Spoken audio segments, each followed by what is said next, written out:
யாழ்ப்பாணத்திலே இன்றைய தினம் ஒரு எரிபொருளுக்கான செயற்கை தட்டுப்பாட்டு நிலவரம் உருவாகி இருப்பதாக அறிய கிடக்கின்றது. இன்றைய தினம் அனுராதபுரத்திலிருந்து 23 கொள்கலங்களிலே 6600 லிட்டர் வீதம் 1,51,800 லிட்டர் பெட்ரோல் யாழ்ப்பாணம் மாவட்டத்திற்கு எடுத்து வரப்பட்டு யாழ்ப்பாணம் மாவட்டத்தில் உள்ள எரிபொருள் விற்பனை நிலையங்களுக்கு வழங்கப்பட்டு வருகின்றது. இதேவேளை நாளையும் இதே அளவான எரிபொருள் பெட்ரோல் எடுத்து வரப்பட்டு மாவட்டத்தில் உள்ள எரிபொருள் விற்பனை நிலையங்களுக்கு வழங்குவதற்குரிய ஏற்பாடுகள் மேற்கொள்ளப்பட்டிருக்கின்றது.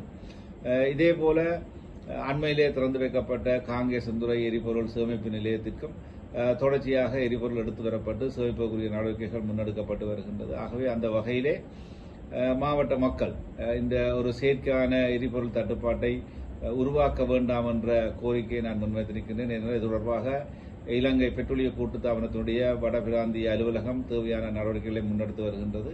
ஆகவே ஒரு செயற்கையான தட்டுப்பாட்டு நிலவரத்தை ஏற்படுத்த வேண்டாம் என பொதுமக்களை வினயமாக கேட்டுக்கொள்கின்றேன்.